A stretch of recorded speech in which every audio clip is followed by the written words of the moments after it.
오늘은 16장에 지난번에 그 요약을 했는데 그 개요를 쭉 하도록 할게요. 오늘 그 지도를 보면은 그 두 번째 선교여행 지도를 좀 틀어주시면 될 것 같습니다. 두 번째 선교에 보면은 이제 안디옥에서 이제 수리아가 이제 여기가 다 수리아니까 수리아, 그 다음에 길리기아를 거쳐서 이제 제 2차 선교 여행을 하는데 사도행전 15장 40절에서 41절 이렇게 나와 있어요. 이제 바울은 신라를 택한 후에 형제들에게 주의 은혜에 부탁함을 받고 떠나 수리아와 길리기아로 다니며 교회들을 경고하게 하니라. 그렇게 이제 시작을 했습니다. 그 안디옥에서 수리아를 거쳐서 길리기아로 가서 이제 떠나는 거예요. 그리고 이제 곧바로 도착하는 데가 이제 당연히 더베겠죠. 더베. 바울과 실라는 더베에 들렀다가 계속 그 사진을 보여주면 더 좋을 것 같아요. 이제 더베에 들렀다가 이제 길리기아 다소에서 들렀다가 더베에 들르고, 이게 이제 1차 선교여행의 마지막 종착지였고, 여기는 이제 악한 유대인들이 쫓아오지 않아서 마음껏 전도를 하던 곳이었어요. 그리고 루스라에서 많은 일들이 있었는데, 특히 루스드라에서는 1차 선교여행 때 디모데가 이제 제자가 되어지는 그러한 역사가 있었어요. 그래서 이 더베에 들렀다가 루스드라에 갔는데, 거기에는 이제 1차 선교여행 때 디모데라는 이제 회심한 제자가 이제 탄생한 상태가 있었어요. 그래서 디모데라는 제자가 있었는데 그의 어머니는 주님을 믿는 유대인이었고 아버지는 그리스 사람이었다. 디모데는 루스드라와 이고니온에 있는 신자들에게 존경을 받고 있었다. 바울은 디모데와 함께 하기를 원했다. 그러나 그의 아버지가 헬라 사람인 것을 아는 그 지방의 유대인들 때문에 그를 먼저 데려다가 할례를 행하였다. 그리고 이제 디모데와 같이 동행하게 됩니다. 바울과 그 일행은 여러 도시를 다니면서 예루살렘에 있는 사도들과 장로들이 결정한 규정을, 이제 뭐 피 먹지 말라는 거하고 목매인 짐승 먹지 말라는 거하고 음란과 이제 우상 숭배와 이런 것들을 규정을 이제 하면서 신자들에게 전하여 지키게 하였다. 교회는 믿음이 강해지고 그 수가 날마다 늘어났다. 성령께서 지금 아시아 지역에서 지금 이제 활동을 하고 있는데, 이고니온으로 해서 이제 아시아 지역으로 가서 부르기아로 갔다가 갈라디아로 갔다가 무시아로 갔다가 비두니아로 가려고 이제 바울은 이렇게 움직이고 있었어요. 여기서 이제 이렇게 갔다가 이렇게 가려고 그랬는데 이제 성령께서 아시아에서 말씀 전하는 것을 막으심으로 그들은 부르기아와 갈라디아 지방을 지나 무시아에 이른 후에 비두니아로 가려고 하였으나 예수의 영이, 비두니아로 가려고 했는데 예수의 영이 그것을 허락하지 않았다. 그래서 그들은 무시아를 지나서 드로아로 갔다. 2차 선교여행에 이제 이렇게 가게 됩니다. 중간에 여기서 이제 막히는 거죠. 그래서 이쪽으로 가지 않고 이제 드로아에 도착했더니 그날 밤 바울이 환상을 보았는데, 어떤 마게도니아 사람이 서서, 이쪽 마게도니아 이쪽 유럽 쪽으로 연결되는 지역이에요. 유럽 맨 밑에 마게도니아 사람이 서서 그에게 마게도냐로 건너와 우리를 도우십시오라고 간청하였다. 바울은 그 환상을 본 후 우리는 이제 여기서 우리는이라고 갑자기 확 바뀝니다. 처음으로 나오는 단어예요.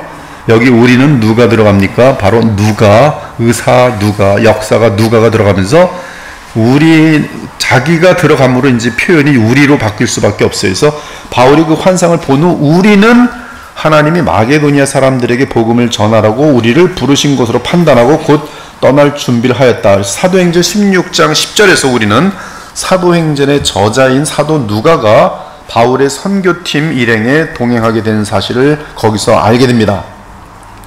그 길로 우리는 드로아에서 배를 타고 이제 곧장 사모드라게로 갔다가 다음날 네아폴리로 갔다가 그 다음 빌립보로 가게 됩니다. 이 빌립보가 이제 이 마게도냐의 첫 번째 공식적인 그런 도시겠어요. 그것은 마게도니아의 첫째 간 도시로서 로마의 식민지였다. 우리는 며칠 동안 거기서 머물렀다. 여러분, 빌립보가 마게도니아의 첫 번째 지역이에요. 빌립보, 데살로니가, 베레아, 이거는 마게도니아의 땅입니다. 아시아가 아니고 빌립보, 데살로니가, 베레아. 이 데살로니카는 이제 마게도니아의 가장 큰 수도라고 볼 수 있고요. 여기는 이제 헬라의 가장 큰 수도는 이제 고린도고요. 아덴이 있고요.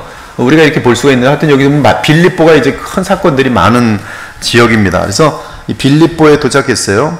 우리는 며칠 동안 거기서 머물렀다. 누가와 바울과 디모데하고 실라하고 이제 거기서 머물게 되죠. 안식일에 우리는 유대인의 기도처가 있음직한 성문 밖 강가로 나가 거기 모여 있는 여자들에게 말씀을 전하였다. 그 자리에는 이 아시아의 두아디라에서 온 루디아라는 자색 옷감 장수도 있었다. 그녀는 하나님을 섬기는 사람이었다. 주님은 그 여자의 마음을 열어 바울이 복음을 전할 때 귀를 기울이게 하셨다. 그리고 루디아는 온 집안 식구들과 함께 세례를 받고 저를 참된 신자로 여기신다면 제 집에 오셔서 머물러 주십시오 하고 간청하면서 그 집에 이제 이 누가, 바울, 실라, 디모데 다 그 집에, 루디아 집에 머물 수 있도록 부탁을 하게 됩니다.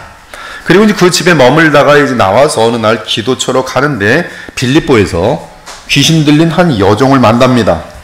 그녀는 점을 쳐서 자기 주인에게 많은 돈을 벌어주는 사람이었어요. 여종이 바울과 우리를 따라오면서, 지금 이 누가를 따라오면서 큰 소리로 이 사람들은 여러분에게 구원의 길을 전하고 있는 가장 높으신 하나님의 종들이오라고 외쳤습니다. 이 여자의 뒤에는 누가 있냐면 마귀가 있어요. 마귀가 복음을, 진리를 말하는 것에 대해서는 예수께서는 허락지 않습니다. 그 여종이 여러 날 동안 이렇게 외치며 성가시게 따라다니므로 바울은 그 귀신에게 예수 그리스도의 이름으로 내가 너에게 명령한다. 그 여자에게서 당장 나오너라 라고 외쳤어요. 그러자 귀신이 즉시 그 여자에게서 나왔어요. 여장의 주인들은 돈을 벌 소망이 사라진 것을 보고 바울과 실라를 잡아 신약에 있는 로마 관리들에게 끌고 가서 행정관들 앞에 세우고 이렇게 말합니다. 이 유대인들이 우리 도시 빌립보를 소란하게 하며 로마 사람인 우리가 받아들일 수도 없고 지킬 수도 없는 풍습을 전하고 있습니다. 그러자 군중들까지도 그들과 한패가 되어 비난하자 행정관들은 바울과 실라의 옷을 찢어 벗기고 매로 치게 하였어요. 그들은 바울과 실라를 몹시 때리고 감옥에 가둔 후 간수에게 단단히 지키라고 명령했습니다. 빌립보 감옥에 갇히게 된 것이죠. 이 명령을 받은 간수는 그들을 깊숙한 감방에 가두고 발에 쇠고랑을 든든하게 채워 놓았어요. 밤중쯤에 바울과 실라가 기도하고 하나님을 찬송하자 다른 죄수들이 듣고 있었습니다. 그때 갑자기 큰 지진이 일어나 집터가 흔들리고 감방문이 모두 열리며 죄수들을 묶었던 쇠고랑이 다 풀어졌어요. 천사의 그 어떤 역사죠. 지진이 일어나면서 쇠고랑이 자동으로 타다닥 하고 다 풀어졌어요. 졸던 간수가 깨어나 감방문이 다 열린 것을 보고 죄수들이 도망친 줄로 생각하고 칼을 빼어 자살하려고 했습니다. 왜냐하면 죄수 하나 도망가면 당연히 그 다음날 사형집행이거든요. 책임받고 있었던 간수는. 그러니 수치를 당하는 것보다는 아예 자살하려고 칼을 빼서 자살하려는 순간 바울하고 그 죄수들이 도망간 것이 아니었어요. 뒤에서 보니까 자살하려고 하니까 여보시오, 우리가 다 여기 있으니 칼을 놓으시오라고 외칩니다. 간수는 등불을 구해가지고 뛰어들어가 무서워 떨면서 바울과 실라 앞에 엎드렸고요. 그리고 그들을 데리고 밖으로 나가서 바울과 실라에게 묻습니다. 선생님들, 내가 어떻게 해야 구원을 받겠습니까? 어떻게 해야 구원을 받겠습니까? 밤새 그들의 모습을 보면서 평강과 기쁨이 넘쳤고 그렇게 매를 많이 맞았는데도 찬송하고 있었던 그들을 볼 때 저러한 능력이 어디서 나오는가? 저들은 바로 크리스찬, 바로 구원받은 자들이구나 하고 느끼고 있었다가 자신이 죽으려는 상황 가운데 다시 살아나게 됐을 때 선생님들, 내가 어떻게 해야 구원을 받겠습니까? 가장 중요한 질문이죠. 그러자 그들은 주 예수를 믿으십시오. 주 예수를 믿으십시오. 그러면 당신과 온 집이 구원을 받을 것입니다. 간단하죠. 구원이죠. 복음이에요. 주 예수 그리스도를 믿는 거예요. 주 예수 그리스도를 믿는다는 것은 주 예수 그리스도가 누구인지 알려줘야 되고 그가 행한 일이 당신이 믿을 때 어떻게 효력을 나타내는지를 알려줘야 되죠. 예수님께서 행하신 가장 훌륭한 일은 평생 단 한 번의 죄를 짓지 않은 상태 속에서 십자가에서 죽으셨다는 사건이에요. 그래서 그는 평생 죄 없는 상태 속에서 흠없는 어린 양으로 십자가에 죽으시는데 그가 부활하심으로 말미암아 하나님께서는 그가 하나님의 아들이며 메시아라는 사실을 인정해 주십니다. 역사 속에서. 그러므로 그를 믿을 때 죄사함이 발생하게 돼 있어요. 죄사함. 누구든지 이 예수님을 믿으면 구원을 받을 것입니다. 그리고서 그들은 그 간수와 온 가족에게 복음을 들려주었어요. 그는 바로 그날 밤에 바울과 실라를 데려다가 간수가 때려놓고서는 이제는 구원받고서는 바울과 실라의 상처에다가 씻어주고 음식을 대접하고 온 집안 식구들이 세례를 받았어요. 얼마나 아름다운 이야기입니까? 그리고 그들은 자기 집으로 데려가서 음식을 대접하고 하나님을 믿게 된 것을 온 가족과 함께 기뻐하였어요. 날이 밝자 행정관들이 직원들을 보내 두 사람을 놓아주라고 했습니다. 그래서 그 간수가 바울에게 행정관들이 선생님을 놓아주라고 했습니다. 이제 나와서 평안히 가십시오 말했어요.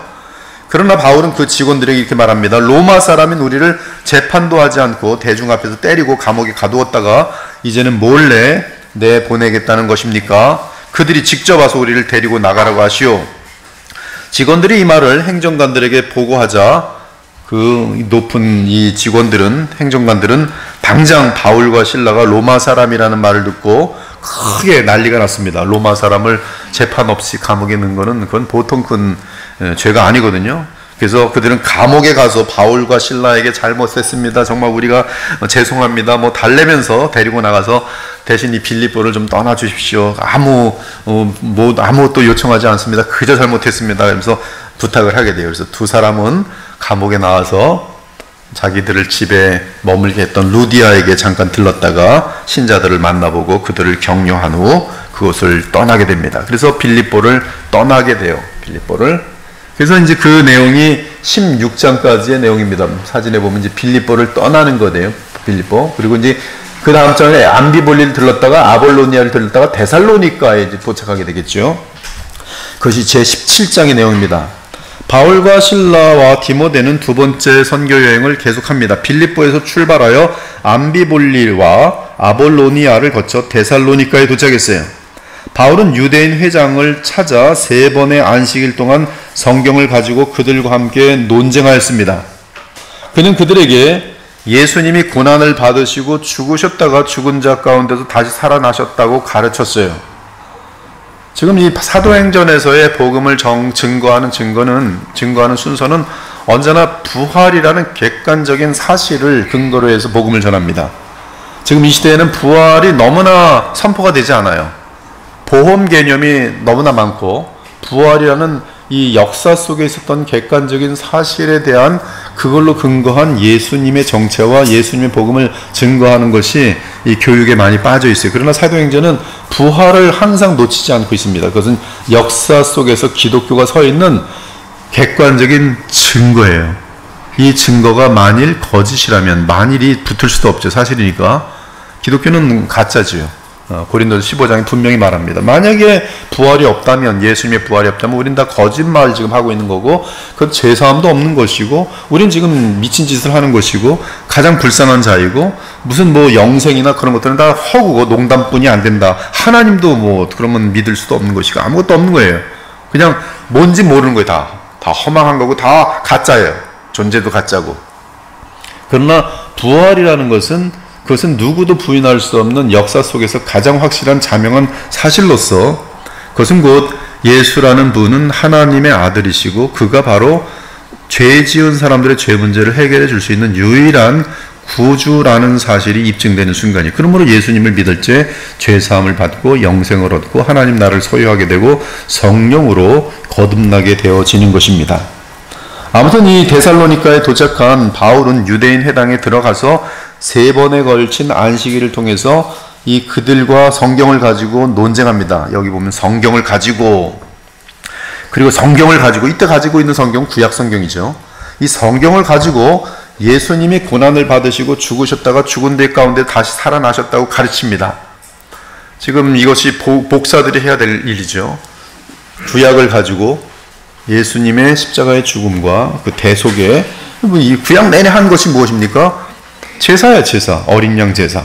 그것이 상징하는 바는 그게 얼마나 번제를 드리는데 매일 아침 저녁으로 번제 드리고 계속적으로 이 제사를 드리는데 그 제사가 상징하는 실제는 결국 하나님의 어린 양 예수님의 십자가의 죽음이거든요.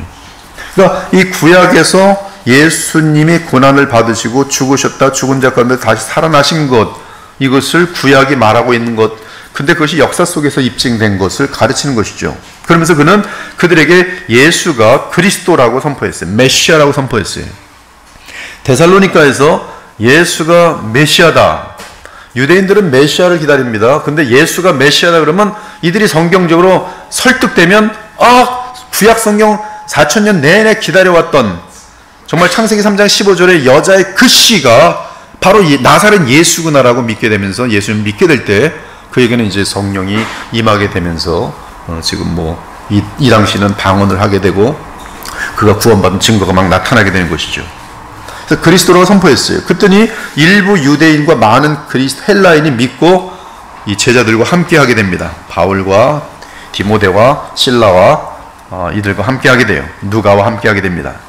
반면에 믿지 않는 유대인들은 복음을 들었어요. 분노가 생기고 저것들은 지금 우리의 그 기득권을 무너뜨리고 소위 그들이 유대교를 근본적으로 무너뜨리는 엄청난 그런 메시지라는 것을 느끼기 때문에 곧바로 이 미움과 시기가 발생하게 됩니다. 그래서 이 복음을 듣고 믿지 않은 유대인들은 그리스도의 복음이 성공하는 것을 보고 시기하게 되고 미워하게 돼요.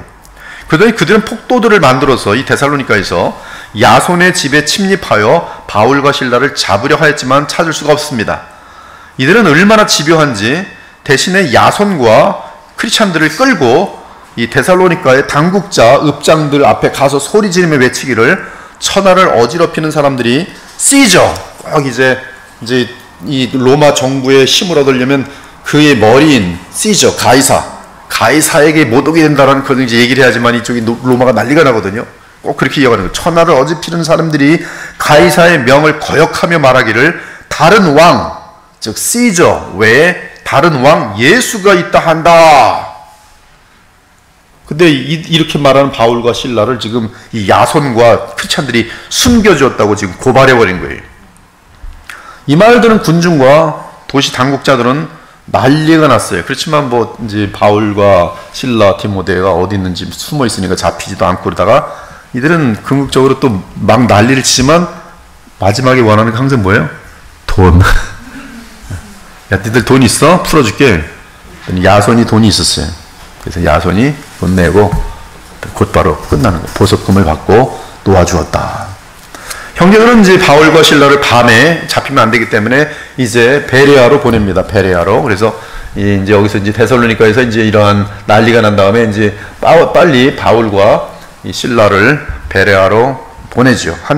그 데살로니가에서 베레아까지는 한 65km 정도 떨어져 있어요. 그들은 또 베레아에 가서도 유대인 회당에 가서 사람들이 복음을 받아들이는 것을 발견하게 됩니다. 근데 이 베레아 사람들은, 이 베레아에 있는 유대인들은 성경을 놓지 않고 이제 바울과 실라가 바울이 말하는 걸 듣더니 성경을 가지고 그 말을 확인하는 거예요. 다 들으면서 그래? 어딨어? 성경의 전문가들이니까 쭉 확인하면서 성경을 연구했어요. 그러면서 많은 유대인들이, 베레아에 있는 많은 유대인들이 이 복음을 믿게 돼요.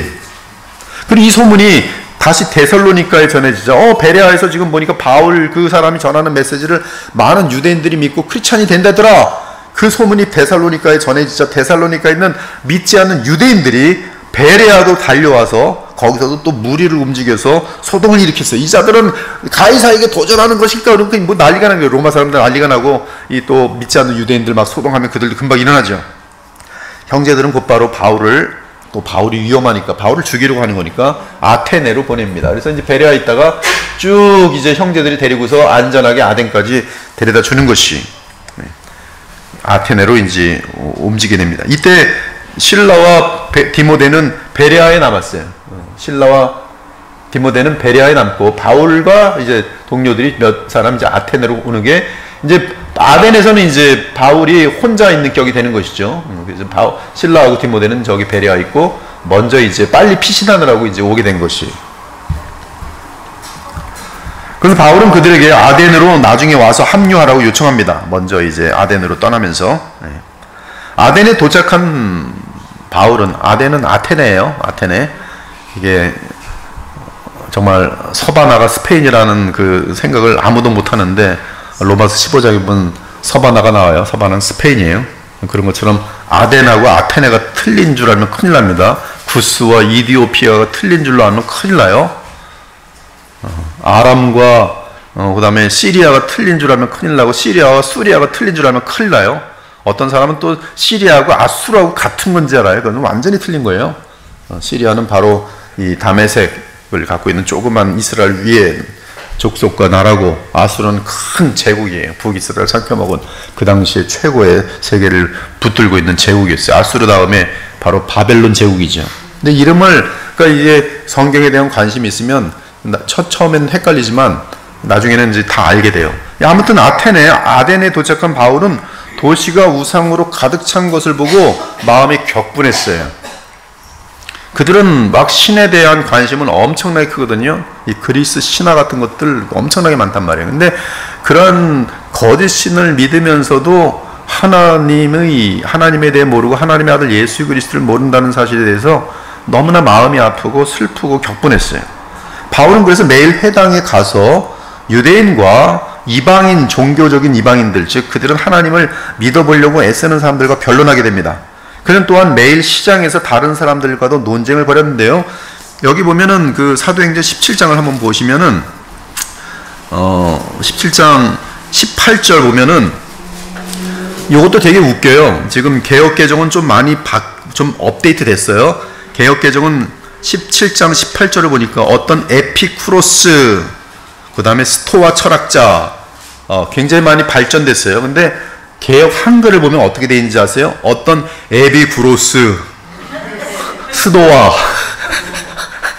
스토아가 뭐고 에비구레스는 뭐고 도대체 알 수가 없는 거예요. 여기 에피큐리안스, 영어로 에피큐리안, 스토익은 금욕주의자들, 에피큐리안들은 이제 오히려 인간의 몸덩어리를 풀어주고, 많이 풀어줄수록 영혼은 정결하게 된다는 그런 신기한 그런 어떤 철학을 갖고 있으면서 마음껏 이제 이 어떤 몸의 쾌락 같은 것들을 풀어주는 쾌락주의의 방향으로 나가는 그런 철학자인데, 반이죠. 완전히 상극이죠. 하나의 이 헬라 철학의 두 부류인데, 이 두 부류가 이제 항상 이 아테네에서 시장에서 대화를 하는 것들이 그들의 일상생활이었어요. 그래서 이 바울이 이들을 만나면서 이 철학자들하고 대화할 기회를 갖게 됩니다. 그리고 부활을 가르치고 예수님을 가르치니까 이들은 듣더니 바울을 뭐라냐면 말을 잘하니까 말쟁이라고 조롱합니다. 다른 사람들은 우리가 듣지 못했던 예수라는 이상한 신을, 또 여호와라는 이상한 신을 전한다고 생각하면서 이제 의심을 하게 되고 막 그러죠. 그래서 그들은 아레오바고, 지금 개역개정은 아레오파코스, 영어로 아레오파코스, 그 다음에 이제 원래 헬라 말은 이 언덕이라는, 마르의 언덕 이렇게 돼 있는데, 거기서 이제 초청을 해서 바울의 말을 듣자고 합니다. 그것은 아덴의 철학자들과 종교 전문가들이 모이는 곳이었어요. 바울은 그들에게 복음의 메시지를 전하기 위해 이제 그들에게 연설하기 전에 그들에게 공통분모를 찾습니다. 그들과의 공통분모. 신학교에서, 제가 다니던 신학교에서는 아펠로제릭스가 있어요. 변증학이라는 것이 있습니다. 이 변증학에 대해서는 이제 이 커먼 그라운드, 이 공통 분모를 찾는데, 이 변증학에서 우린 지금 반틸의 변증학인데, 변증학에서는 사실 이 불신자들과의 대화가 불가능하다고 전제합니다. 왜냐하면 이들에겐 성령이 없고 우리에겐 성령이기 때문에. 그러나 하나님께서는 일반 은총 가운데에서 커먼 그라운드가 있기 때문에 일반 은총을 의지하면서 거기서 이제 전도를 할 때 성령께서 역사하시기를 바라는 마음으로 복음을 전해야 된다는 것이 이제 변증학의 핵심 교리예요. 핵심 논리입니다. 근데 여기 바울도 보면은 이들에게 지금 복음을 전하는 데 있어서 공통 부분을 찾아요. 예수께서 수가상 여인을 만났을 때 공통 부분을 물이라는 것을 찾습니다. 목말라서 온 물 푸는 장면에서 네 남편이 몇이냐 묻고 영적인 목마름을 끄집어내면서 바로 자신을 소개하면서 믿게 만드는데요. 여기도 바울도 보면 지금 이들에게 복음을 전하는 데 있어서 공통 분모를 찾아요. 근데 공통 분모가 뭐니까 이들은 누굴 신을 섬기긴 하는데 알지 못하는 신이라고 새긴 그런 제단의 신을 섬겨요. 그 제단 앞에는 우리가 모르는 신. 그래서 바울은 이제 바로 그걸 보면서 너희들 지금 우리가 모르는 신이라는 곳에 가서 예배하고 신을 하는데 바로 그 신을 내가 알려주겠다. 그 신은 바로 그리스도를 죽음에서 일으키신 하나님이다. 바울은 그러면서 우리도 그분의 자손입니다 라는 그들의 시인의 말을 언급합니다. 우리는 하나님의 자녀이기 때문에 하나님을 인간의 금이나 은이나 돌로 만들면 안 됩니다. 그것은 하나님 앞에 우상숭배의 죄입니다. 그러므로 회개하십시오. 이들은 우리가 하나님의 자녀라고 하고 정말 참신을 모신다면 우상을 만들면 안 된다고 하네. 근데 그 하나님께서 예수라는 메시아를 세워가지고 우리를 심판하겠다고 하시네. 이게 지금 일반 이 컴만 분모를 가지고서 얘기를 하면 이때 성령께서 역사하시면 회개하는 것이고, 그렇지 않으면 분노를 일으키면서 이제 반대하는 것이 둘 중에 하나예요. 회개하든지 분노를 일으키면서 반대하든지. 여러분, 오직 솔로토스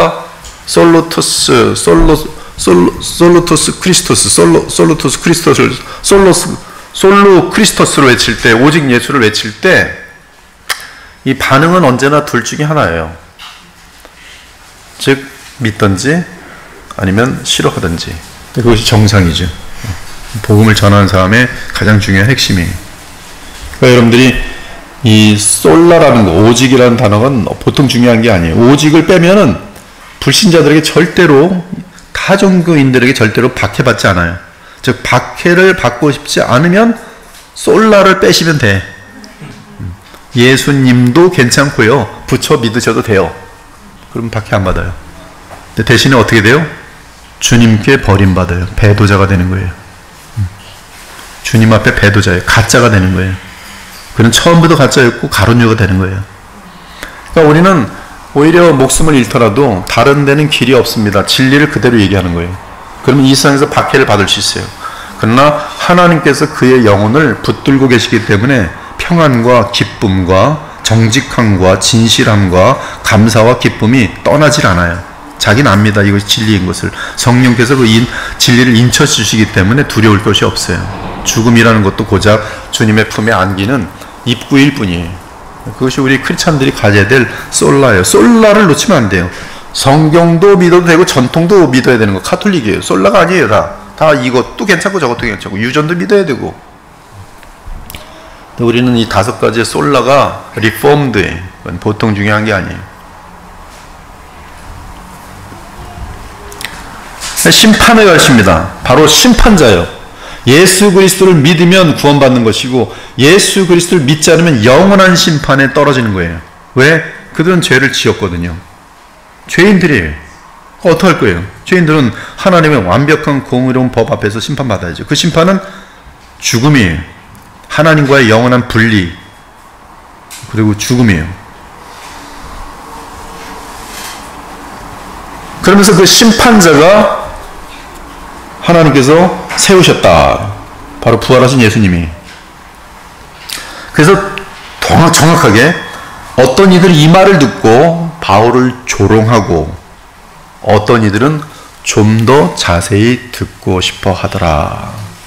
그리고 어떤 이들은 그 짧은 말을 듣고 바울을 믿고 그리스도를 따르기 시작했더라. 그것이 이제 17장의 내용이에요. 이제 개요에서 다시 한번 정리해 볼게요. 데살로니가에 전도를 하게 됩니다. 데살로니가에서 이제 빌립보에서 데살로니가로 가게 되는데, 회당에서 바울과 실라는 암비볼리와 아볼로니아를 거쳐 데살로니가로 갔는데 거기에는 유대인의 회당이 있었다. 바울은 평소에 습관대로 회당에 가서 3주 동안 안식일마다 성경 말씀을 가지고 사람들과 토론했다. 그는 그리스도께서 고난을 당하시고 죽은 사람 가운데서 다시 살아나실 수밖에 없었다는 것을 설명하고, 내가 여러분에게 전하는 이 예수님이 바로 그리스도 메시아이십니다라고 증거하였다. 그들 중 몇 사람이 지금 그리스도를 증거하는 그 바울의 논리는, 그가 부활하셨으므로 그는 그리스도입니다. 그가 부활하셨으므로 그는 하나님의 아들입니다. 이것이 바울의 전도의 바탕, 객관적인 바탕에 근거한 증거예요. 나는 보았습니다. 부활하신 예수님을 보았습니다. 그랬더니 이 데살로니가에서 그들 중 몇 사람이 믿고 바울과 실라를 따랐으며 수많은 경건한 헬라 사람들과 적잖은 귀부인들도 믿었다. 사회 직분이 높은 귀부인들도 믿었다.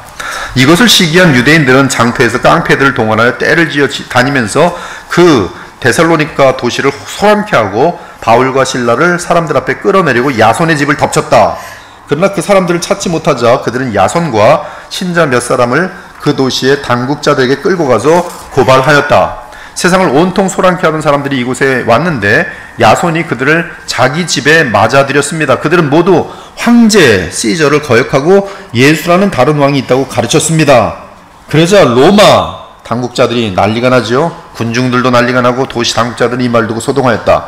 그렇지만 이 바울 신라나 어떤 핵심 인물들은 보이지 않자 당국자들은 보석금을 받고 야손과 다른 신자들 놓아주었다.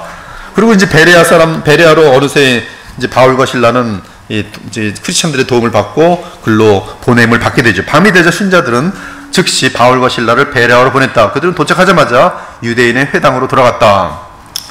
베레아 사람들은 데살로니가 사람들보다 신사적이어서 간절한 마음으로 말씀을 받아들이며 그것을 확인하려고 날마다 성경을 연구했다. 베레아 사람들 성경 많이 연구했다. 그래서라고 되어 있어요. 그래서 성경을 정말 많이 연구한 그들은 그래서 많은 사람이 믿게 됐다. 베레아에서. 그러니까 여러분이 성경을 많이 읽으면 어떻게 돼요? 믿음이 생겨요. 성경을 많이 읽고 성령께서 눈을 열어주시면 여러분은 성경이 너무나 확실하게 우리 주 예수 그리스도에 대해서 끝도 없이 창세기부터 계시록까지 완벽하게 예수 그리스도로만 가득한 것을 발견해요. 지금 이때는 사도행전 때는 아직 신약이 없다니까요. 그러니까 구약 성경 전체에서도 계속 예수님을 발견할 수밖에 없는 거예요. 근데 어떤 사람들은 이렇게 분명한데 구약에서 절대 예수님 설교 안 해요. 구약 가지고 설교 많이 해. 근데 절대 예수님이 나오는 게 아니라 순종하십시오 하나님께. 그러면 복 받습니다. 그 순종은 보통 보면 헌금 잘하십시오, 교회 열심히 나오십시오, 봉사하십시오, 서로 사랑하십시오. 다른 도덕적인 얘기예요. 그리고 끝나요. 뭐가 빠졌어요? 십자가도 빠져있고 부활도 빠져있고 예수님도 빠져있고. 그들은 성경이 의도한 대로 하나님이 성경을 준 대로 또 사도들이 성경을 해석한 대로 절대 해석하지 못하고 교회를 이끌어가고 있어요. 그 교회에 다니는 신자들은 예수님을 구체적으로 다 한 번도 생각하지 못하고 예수님은 그 부활절 날 같은 때만 어쩌다 예수님? 그 다음 항상 하나님. 근데 그 하나님은 자기네들이 생각하는 하나님. 성경 안 보니까 구약의 하나님처럼 잘못된 유대교의 하나님. 얼마지 할 수 있는 거예요. 이 베레아 사람들은 날마다 성경을 연구하는데 바울의 말을 들어보니까 너무나 맞는 거예요. 그래서 그들 가운데 많은 사람이 나사렛 예수님을 그리스도와 메시아와 하나님의 아들로 믿고 구원을 얻게 되는 것이죠. 그들 중에는 그리스 헬라의 기부인들과 남자도 적지 않았다. 이 데살로니가 사는 유대인들은 바울이 베레아에서 하나님의 말씀을 전한다는 말을 듣고 거기서 많은 크리스찬들이 생긴다는 말을 듣자 또 시기와 미움이 생겨가지고 이 베레아까지 달려옵니다. 그리고 군중들을 선동하여 소란을 피웠어요. 바울은 즉시 바닷가로 피했고 실라와 디모데는 베레아에 남게 됩니다. 그래서 바울은 먼저 이제 아덴으로 피하게 되죠. 바울은 보호하며 바다로 안내한 신자들은 바울은 이제 안내하는 신자들과 함께 아덴까지 오게 되고요. 그리고 바울로부터 실라와 디모데도 빨리 오라는 그런 지시의 문을 받고 그들은 베레아로 돌아가면 베레아에 이제 편지를 갖다 주면 이제 실라와 디모데도 빨리 이제 이 아덴으로 가면 되는 것이죠. 그래서 지금 근데 바울은 그러면 혼자 있게 되는 것이죠. 바울은 아덴에서 실라와 디모데를 기다리고 있는 동안 그 도시를 다니며 그곳이 우상으로 가득한 것을 보고 크게 격분하였다. 그래서 그는 회당에서 유대인 및 경건한 이방인들과 토론하고 또 장터에 나가서 날마다 거기 모이는 사람들과 토론하였다. 여기 경건한 이방인들은 하나님을 믿고자 하는 그런 마음을 가진 사람들이에요. 근데 정확하게 뭘 믿어야 되는지 모르는 사람들이에요. 그때 에피쿠로스 학파와 스토아 학파의 철학자들도 바울과 논쟁하자 어떤 사람이 이 수다장이가 무슨 말을 하려는가 하였고 또 어떤 사람은 외국 신들을 선전하는 사람 같다고도 하였다. 그들이 이렇게 말한 것은 바울이 예수님과 그의 부활에 대한 복음을 전하고 있었기 때문이었다. 정확해요. 예수님과 그의 부활에 대한 복음이에요. 그리고 부활을 통해서 예수님은 하나님의 아들이시고 그가 십자가에 죽으심은 곧 믿는 자마다 죄사함을 얻고 그가 부활하셔서 그의 성령을 보내시는 사실까지 자연스럽게 얘기할 수 있어요. 그리고 예수님 믿으라면 그들에게 믿는 증거들이 나타난 것이. 그들은 바울을 아레오바고 광장으로 데려가서 이렇게 물었어요. 당신이 전하고 있는 이 새 교훈은 무엇이오? 당신이 이상한 것을 우리에게 전해 주었으므로 우리는 그것이 무슨 뜻인지 알고 싶소. 바울은 아레오바고 광장 가운데 서서 이렇게 설교합니다. 아테네 시민 여러분, 내가 보기에 여러분은 모든 면에서 종교심이 많은 분들입니다. 내가 이리저리 다니며 여러분의 예배처를 살피다가 알지 못하는 신에게라고 새긴 제단도 보았습니다.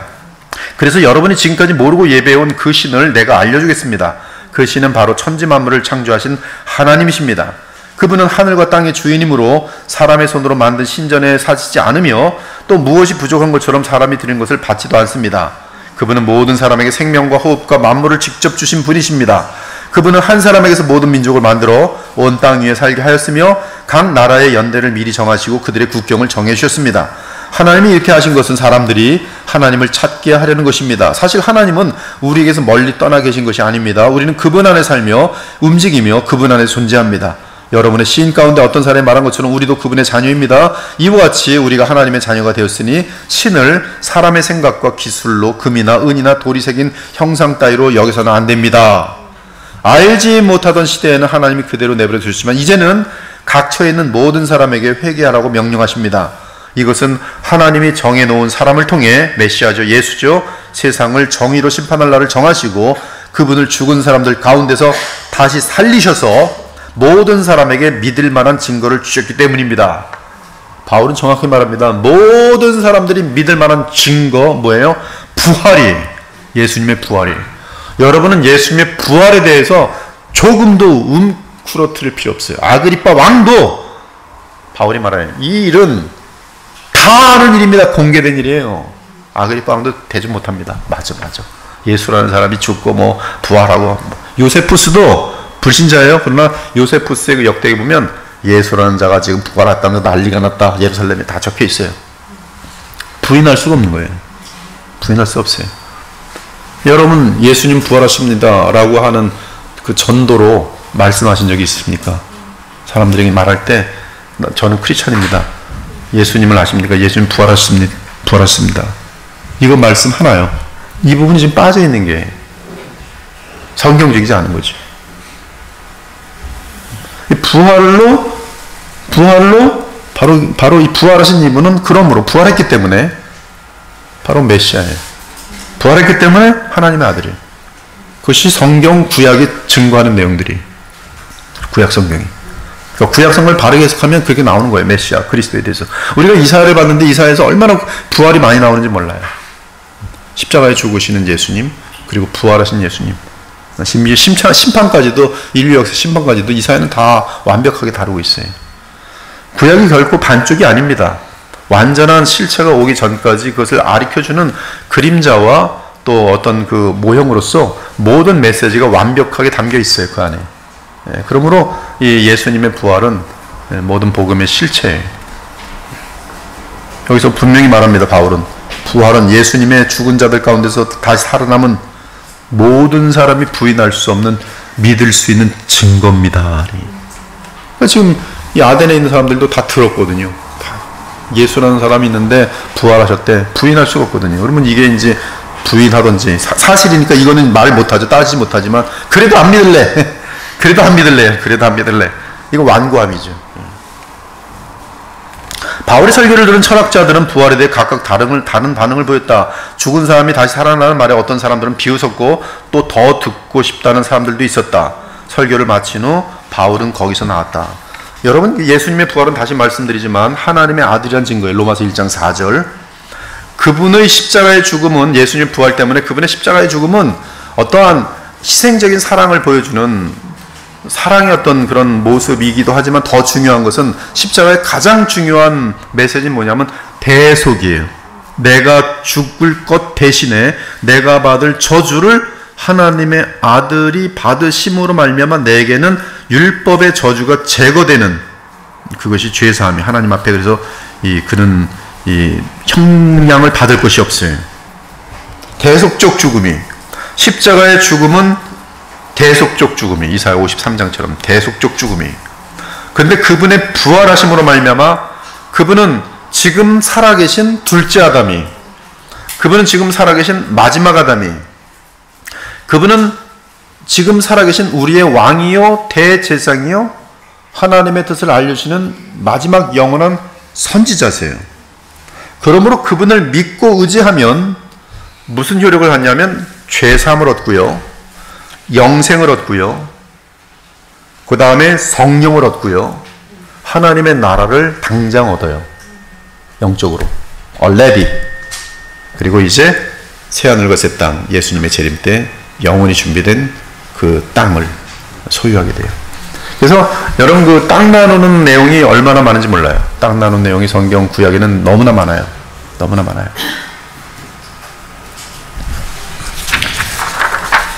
18장으로 넘어갈게요. 그래서 이 설교를 마치는 바울은 거기서 나왔고요. 그때 몇 사람이 바울을 따르고 믿었습니다. 그 중에는 아레오바고 법관 디오누시오와 다말이라는 여자와 그 밖에 몇 사람이 이 아테네에 있었어요. 아테네에서 그렇게 해서 이제 그 아덴을 떠나게 됩니다. 이제 바울은 18장에 넘어오면 이제 바울은 아덴에서 고린도로 와요. 고린도. 이 고린도는 이제 그 당시에 원래 그리스가 여긴데요. 그리스. 그리고 여기는 아가야 지방이라고 하지만 이때 통상적으로 이 고린도 전체를 가지고 헬라라고 불러요. 헬라. 그래서 이제 바울이 헬라로 갔다는 것은 지금 고린도를 방문했다는 뜻이에요. 고린도 교회. 그리고 갱그리아가 바로 이 아가야 지방. 보통 아가야라는 지방은 되게 많이 나옵니다. 지방으로서. 뭐 무시아 지방, 부르기아 지방 이렇게 있는 것처럼 아가야 지방에 바로 고린도 도시가 있고 갱그리아, 베베가 갱그리아에서 오고 막 그런 건데 이 고린도가 이제 아가야에 있어요. 고린도. 여기서 이제 1년 반 정도 있는데 바울은 아덴을 떠나 고린도로 갑니다. 그는 거기서 고린도에서 아굴라와 브리스길라를 만나요. 이 아굴라와 브리스길라는 원래 로마에 사는 사람들인데 로마 황제 글라우디아가 로마를 떠나게 했어요. 그래서 그들은 천막을 만드는 사람들인데 바울하고 이제 종업이 같아요. 업종이 같아요. 근데 이때 고린도에 와 있었어요. 이 시기 바울은 유대교 회당에서 가르치며 유대인과 그리스도인 즉 헬라인 모두를 설득하고자 했어요. 신라 디모데는 마게도니아 베레아서 이제 내려왔고요. 그래서 아까 고린도에서 바울과 합류합니다. 아까 베레아에 남아 있었죠. 근데 빨리 쫓아나와서 이제 바울과 고린도에서 합류해요. 그리고 바울은 고린도에서 유대인들에게 예수는 그리스도라고 가르쳤어요. 예수는 그리스도라. 즉 구약 성경을 가지고 믿는 지금도 마찬가지예요. 이스라엘 사람들 그들에게 가장 소중한 단어는 뭐냐면 메시아예요. 메시아. 바로 예수가 메시아다. 구약 성경 전체가 말하는 가장 중요한 인물 메시아. 지금도 이 악독한 유대인들은 메시아를 기다리고 있어요. 정치 메시아, 경제 메시아. 오병이어로 허다하게 많이 먹였을 때 5천이 넘는 사람들을 장정마 5천 허다하게 먹였을 때 그들은 당장 예수님을 잡아다가 왕으로 삼고자 했어요. 예수께서는 그들을 피해 도망갑니다. 뭘 줬어요? 배부르게 해줬거든. 배부르게. 지금 이 세상 나라들이 누구를 왕으로 삼고자 해요? 경제 메시아, 정치 메시아. 그 나라를 최고의 나라로 만들 수 있는 왕, 대통령. 트럼프 같은 경우도 미국이 만약에 이쪽으로 가면 이제 트럼프는 미국 자체의 유익만 가장 많이 줄 것이다라는 생각을 하는 사람들 그쪽으로 빠지는 거죠. 복잡해요, 하여튼. 근데 바울은 유대인들에게 예수는 그리스도라. 근데 이 그리스도는 성경이 말하는 그리스도로서 유대인들이 하고 있는 메시아 사상과 굉장히 동떨어져요. 유대인들이 가지고 있는 메시아 사상은 아까 말한 것처럼 유대 민족을 전 세계에 우월하게 만들 수 있는 것. 이 세대주의 전천년설 같은 경우는 이 천년왕국의 가장 으뜸이 되는 민족이 뭐냐면 유대민족이에요. 유대민족이 그 예루살렘에서 모든 민족들을 다스리는 그들의 꿈이 꿔지는 거죠. 그 부패한 꿈. 부패한 꿈을 천년왕국으로 만들어서 성화시킨 그런 신학이 얼마나 무서운지 몰라요. 근데 그런 것들은 전혀 아니죠. 지금 예수님이 그리스도라는 그 그리스도의 개념은 하나님 앞에서 죄 문제예요. 죄 문제. 하나님 앞에서 받게 될 영원한 무서운 형량의 문제를, 지옥의 문제를 해결해주는 바로 그리스도예요. 또 하나님과 교통하게 됨으로 말미암는 참된 인간의 존재의 평강과 만족과 기쁨이 보장된 길. 진정한 행복이죠. 그것이 바로 메시아가 가져다 주는 거예요. 그러나 인간은 탐욕에 빠졌을 때 이거는 원치 않아요. 죄사함 원치도 않고 하나님과 교통도 원치 않아요. 내가 원하는 탐욕을 더 늘려줄 수 있는 메시아. 결국 가짜 메시아를 만날 수밖에 없는 거죠. 더 많은 돈을 주고 더 많은 권력을 주고 더 많은 인기를 주고 내가 다시 모든 사람 위에 군림할 수 있도록 나를 만들어주는 그런 어떤 특이한 나만을 위한 메시아. 다 그런 메시아만 꿈꾸고 있으니까 서로 싸우는 거죠. 또 메시아관이 틀린 거예요. 구약에서의 가장 위험한 것은 그 메시아관이 틀리면서 예수님이 오셨을 때도 알아보지 못하는 거예요. 그런 메시아는 원치 않아요. 빵이나 많이 만들어주면 그때는 원하지만 십자가에 매달리니까 다 버리잖아요. 제사까지도. 하지만 고린도의 유대인들은 바울을 대적했어요. 예수는 그리스도라고 외쳤더니 고린도의 유대인들이 대적했어요. 그러한 현상을 본 바울은 그들에게 또 말합니다. 당신들이 멸망을 당해도 그것은 당신들이 책임을 져야 할 일이며 나에게는 아무 잘못이 없어. 이제부터 나는 이방인에게로 가겠소. 사도행전 13장에 보면 바울이 처음 도시에서 공식적으로 선교한 것이 1차 선교가 비시디 안디옥이에요. 그때도 유대인들이 믿지 않았을 때 바울이 뭐라 그래? 이제는 나는 이방인에게로 가겠다. 여기서 또 말해요. 고린도 교회에서 2차 선교행 때도 나는 이제 이방인에게로 가겠다. 그리고서 이제 바울은 이 회당 옆에 있는 이방인 디도 유스도의 집으로 갑니다. 드디어 회당이 아닌 유대인이 아닌 이방인 유스도 집으로 가서 거기서 이제 본부를 삼아요. 유대교 회당장 그리스도와 그의 집안은 예수를 믿게 됩니다. 많은 고린도 사람들도 예수를 믿고 세례를 받았어요. 주님께서는 어느 날 환상 중에 바울에게 나타나 담대하게 계속 이 고린도에서 말씀을 전하라고 격려합니다. 주님은 바울과 함께 하시며 그를 보호해 주실 것이. 바울은 1년 반 동안 고린도에 거하며 하나님 말씀을 가르쳤어요. 갈리오가 아가야 총독으로 있을 때, 여러분 이제 시간 개념을 보면은 1차 전도 여행이 주후 46년에서 48년까지가 되고요.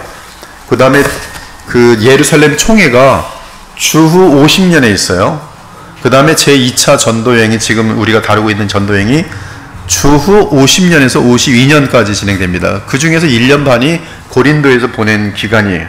50년에서 52년 사이가 돼요.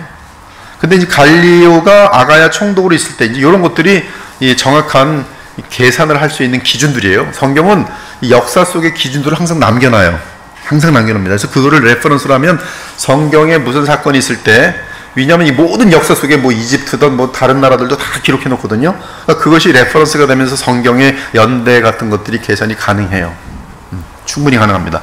제가 볼 때는 대단히 섬세하게 곳곳마다 들어있어요. 그래서 그거 가지고 계산하면 이 성경의 연대기를 잘 정확하게 찾아낼 수가 있어요.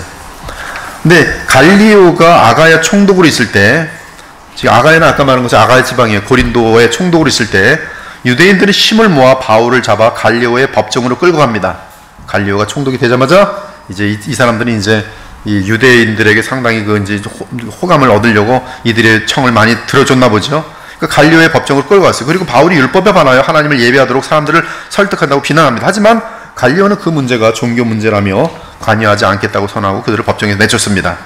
바울은 고린도에 좀 더 머물다가 신자들과 작별하고 브리스길라와 아굴라와 함께, 지금 고린도에 도착해 있던 브리스길라와 아굴라와 함께 배를 타고 수리아로 떠났어요.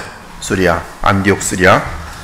그리고 바울은 출항하기 앞서 전에 서약한 길로 갱그레에서 머리를 깎았어요.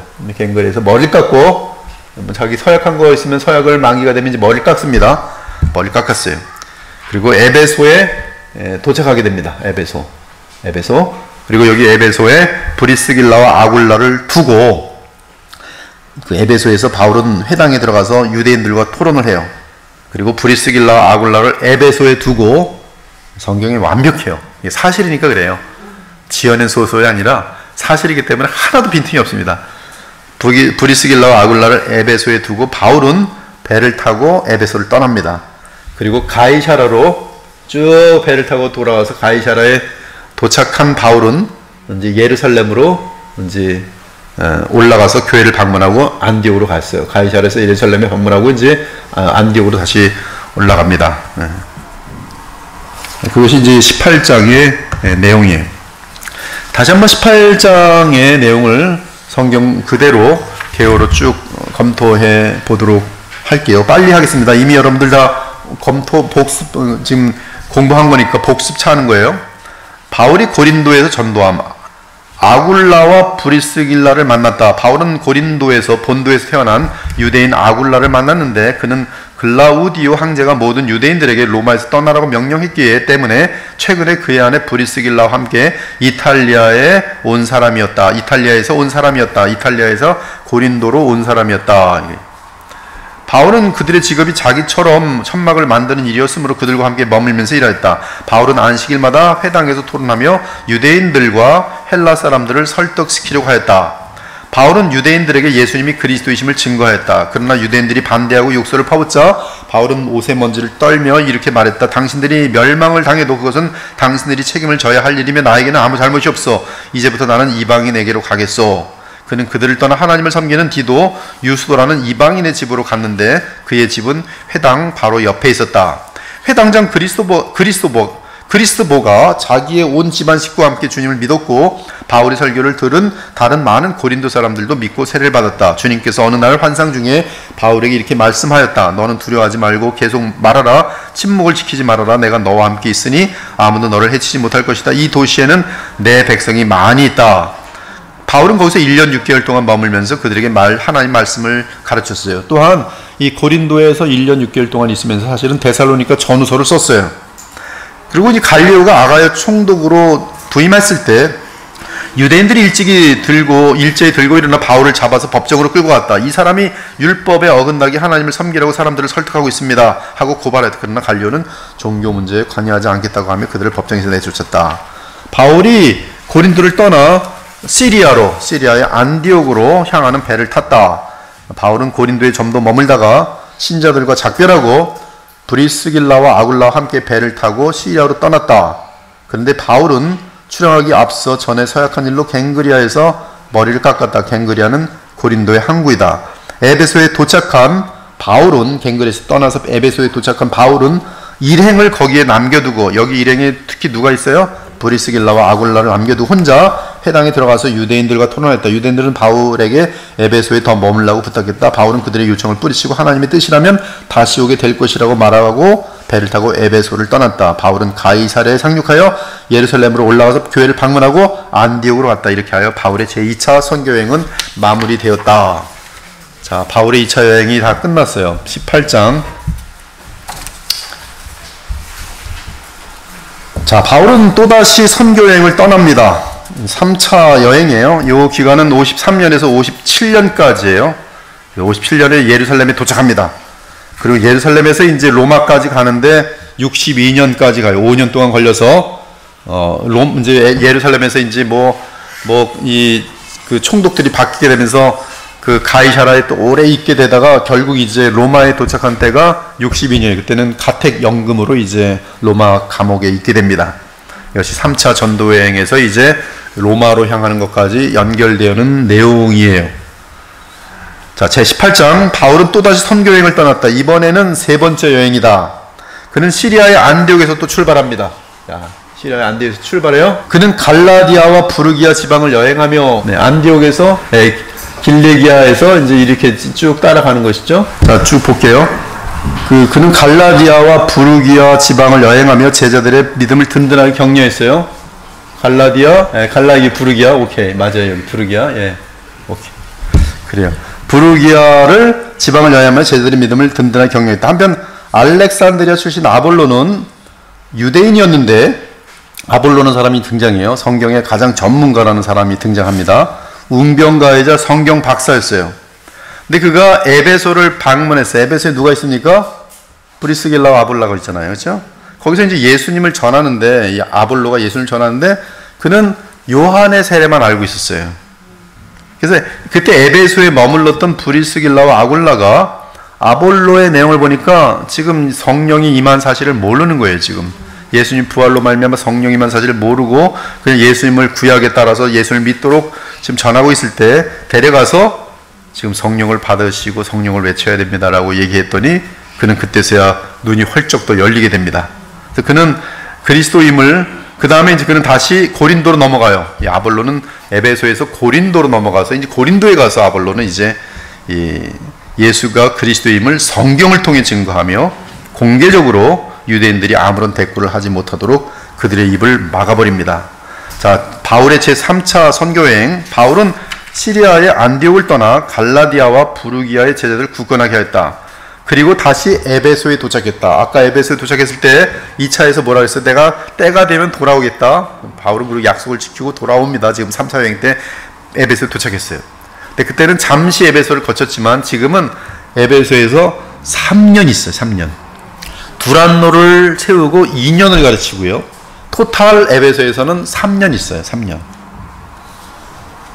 그러나 거기서 폭동을 만나게 되고요. 그리고 에베소에 있을 때 바울은 이제 고린도 전후서를 씁니다. 에베소에서 이제 고린도 교회 세우는 거에 대해서 이제 1년 반 동안 세우는 거 있잖아요. 근데 거기서 이제 무슨 문제가 생기고 뭐 그러니까 고린도서 5장 같은 데 보면 무슨 계문지 엄만지 하여튼 그런 어떤 성 문제 같은 것도 터지고 막 그런 것들 대해서 뭐 한두 건이 아닌 그런 문제들을 다 이제 고린도 전서로 다 답을 하고, 그 다음에 고린도 후서에서는 또 부활의 예수 그리스도로 말미암는 헌금 문제나 이런 것들을 다 다루면서 보내는데, 하여튼 이때 에베소에서 3년을 가면서 편지를 2번을 쓰게 돼요. 그리고 바울은 이제 에베소에서 마게도냐로 갔다가 에베소에서 마게도냐로 갔다가 고린도까지 갑니다. 그리고 여기서 이제 원래는 이제 직접 절로 가려고 그랬는데, 이제 빨리 이제 예루살렘으로 갔다가 로마로 가길 원했는데, 근데 이제 여기서 자기를 죽인다는 사실을 알게 되고, 다시 왔던 길로 이 마게도냐를 거쳐서 돌아가게 되는 그런 과정에서 빌립보에서 다시 누가를 만나요. 누가는 여기서 그러니까 5년 정도 바울 없이 혼자 지냅니다. 빌립보에서. 그러다 이제 돌아오는 길에 바울을 만나요. 그리고 다시 바울과 합쳐서 이제 3차 여행 때, 이때부터는 울이라는 단어가 다시 등장하면서 그가 이제 로마까지 갈 때까지 계속 동행을 해주는 사람이 이제 이 누가인 것을 알 수가 있어요. 아무튼 바울은 마게도냐로 갔다가 그리스, 즉 헬라, 고린도에서 3개월을 머문 후 다시 마게도냐로를 거쳐 드로아로 돌아갑니다. 이때 고린도에 3개월 있는 동안에 바울은 뭘 쓰냐면 로마서를 집필해요. 로마서. 그래서 이런 것들 나중에 이제 참조하시면 되고, 이 드로아에서 이제 도착했을 때 무슨 사건이냐면, 유두고라는 사람이 바울의 설교를 듣다가 졸다가 떨어져갖고 죽어요. 그러나 이제 바울이 껴안고서 기도하니까 그가 숨이 돌아와 살게 되는데요. 그 다음에 이제 거기서 드로아에서 떡을 떼고 예루살렘으로 향하게 됩니다. 예루살렘으로 향하는 과정에 에베소를 들르면 시간이 뺏길 것 같아서 3년 충분히 있었잖아요. 에베소에 들르지 않고 밀레도라는 데를 들러서 에베소 교회 장로를 불러요.